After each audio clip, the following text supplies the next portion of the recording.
నమస్తే. ఆంధ్రప్రభ భక్తికి స్వాగతం. నేను మహాలక్ష్మి.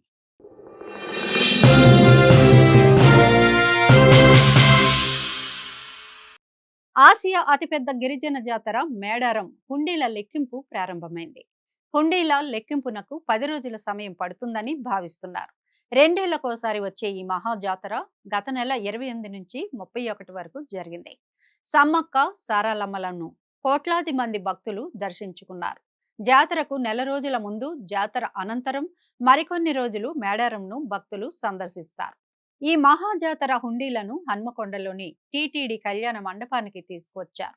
మంత్రి కొండా సురేఖ కొబ్బరికాయ కొట్టి లెక్కింపును ప్రారంభించారు. మేడారం జాతరకు తరలివచ్చిన భక్తులు అమ్మవార్లకు కానుకలు సమర్పించుకున్నారు. క్రితంసారి మేడారం జాతరకు 13 కోట్ల రూపాయల ఆదాయం సమకూరింది. మేడారం సమ్మక్క సారాలమ్మ మహాజాతర హుండీలను గురువారం ఉదయం హనుమకొండలోని తిరుమల తిరుపతి దేవస్థానం కళ్యాణ మండపంలో లెక్కించనున్నారు. జాతర సమయంలో గద్దెల ప్రాంగణంలో 827 హుండీలను ఏర్పాటు చేశారు. వాటిని ఇప్పటికే ఆర్టీసీ కార్గోలో హనుమకొండకు తరలించారు.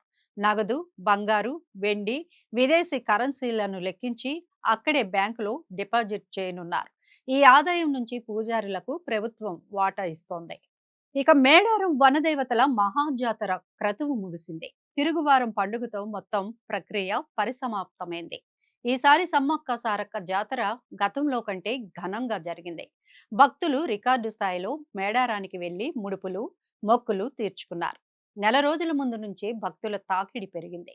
సుమారు 2 కోట్లకు పైగా భక్తులు సమ్మక్క సారాలక్కలను మేడారంలో దర్శించుకున్నారని అధికారులు తెలిపారు. మొక్కులతో పాటు కానుకలు కూడా చెల్లించుకున్నారు. జాతర సందర్భంగా అమ్మవార్లకు హుండీలో భక్తులు వేసిన కానుకల లెక్కింపు ప్రక్రియ గురువారం ఉదయం మొదలైంది. దాదాపు 10 రోజుల పాటు ఈ లెక్కింపు జరగనుంది. దేవాదాయ సిబ్బందితో పాటు స్వచ్ఛంద సంస్థలు, భక్తి మండళ్ల సభ్యులు సేవలు అందించనున్నారు. పోలీస్ పహారా, సీసీ కెమెరాల నిఘాల మధ్య హుండీల లెక్కింపు ప్రక్రియ కొనసాగనుంది. మరి ఈ 827 హుండీల్లో ఎంత నగదు, బంగారం ఉన్నాయో తెలియాలంటే మరికొన్ని రోజులు ఆగాల్సిందే. చూసారు కదండి, ఇలాంటి మంచి మంచి విషయాలతో మీ ముందుకు వస్తూ ఉంటాం. చూస్తూనే ఉండండి ఆంధ్రప్రభ భక్తి.